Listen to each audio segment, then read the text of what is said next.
আমি আবার চলে এসেছি আপনাদের সামনে একটা নতুন দিনে নতুন সকালে একটা ইউনিক টাইপের বলতে পারবো না, একদম সস্তা সাধারণ টাইপের একটি ভিডিও নিয়ে, যেটা বাচ্চা থেকে বুড়ো সবারই পছন্দ।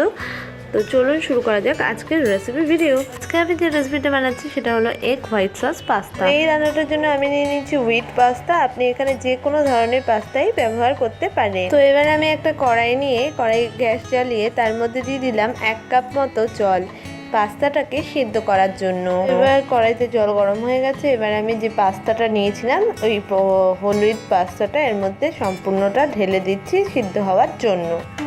পাস্তা আমার সম্পূর্ণটা ফুটে গিয়ে সিদ্ধ হয়ে গেছে, একেবারে এরকম গ্লসিনেস চলে এসেছে, তার মানেই বুঝে যাবেন যে পাস্তাটা মোটামুটি ভালো করে সিদ্ধ হয়ে গেছে। তো এবার আমি এটাকে নামিয়ে নিয়ে আপনাদের কাছে ফিরে আসছি। তো আমি সেদ্ধ করা পাস্তাটা জল ঝরিয়ে একটা স্ট্রেনারের মধ্যে রেখে দিয়েছি এইভাবে করে। তো আমি এবার একটা কড়াইতে একটুখানি ভার্জিন অলিভ অয়েল দিয়ে দিলাম।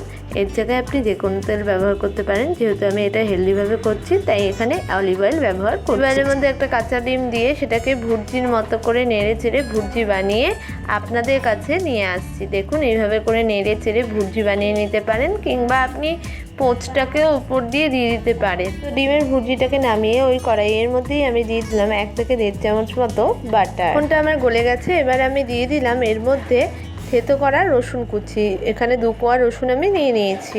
রসুনটাকে আমি ভালো করে ভেজে নিয়েছি। এবার আমি এর মধ্যে দিয়ে দিচ্ছি পরিমাণ মতো ময়দা। এই ময়দাটা দিয়েই হবে হোয়াইট সসের বেসটা। এবার বাটারের মধ্যে ময়দাটাকে আর রসুনটাকে একসাথে ভেজে নিচ্ছি যতক্ষণ পর্যন্ত না এটা ব্রাউন কালার হচ্ছে। এটা আর হলো রসুনটা ভালো করে ভাজা হয়ে গেছে। এবার আমি দিয়ে দিলাম 1 কাপ মতো দুধ। এখানে আপনি প্যাকেট দুধ বা অন্য কোনো যে কোনো দুধ ব্যবহার করতে পারেন। দুধটা দিয়ে এবার দুধটা আমি এই ময়দাটা আর রসুনটার সাথে ভালো করে নাড়িয়ে চাড়িয়ে মিশিয়ে দিচ্ছি, যাতে দুধের মধ্যে এই ফ্লেভারটা ভালো করে ঢুকে যায় আর যাতে কোনো রকমের লাম্পস ক্রিয়েট না হয়। হোয়াইট সসের মধ্যে দিয়ে দিলাম পরিমাণ মতো নুন। এটা আপনি আপনার পরিমাণ মতো দিয়ে নেবেন, যেহেতু বাটার আছে মেপে দিতে হবে। এবার আমি হোয়াইট সসের মধ্যে দিয়ে দিলাম পরিমাণ মতো একটু চিনি। এটা আপনি আপনার পরিমাণ মতো দিয়ে নেবেন, যতটা চিনি আপনার পছন্দ। হোয়াইট সসের ফ্লেভারটা একটু ইনহ্যান্স করার জন্য এর মধ্যে দিয়ে দিলাম পরিমাণ মতো গোলমরিচের গুঁড়ো।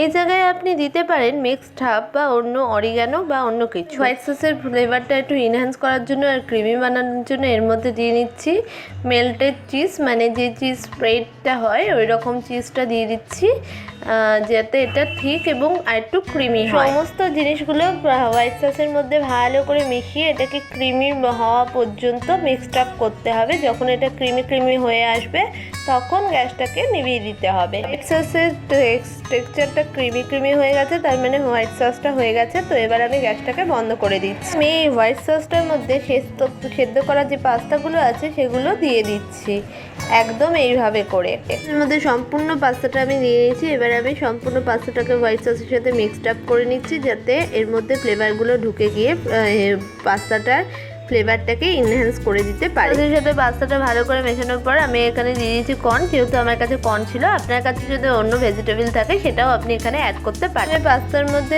একটু পরিমাণ মতো অরিগানো অ্যাড করে দিচ্ছি।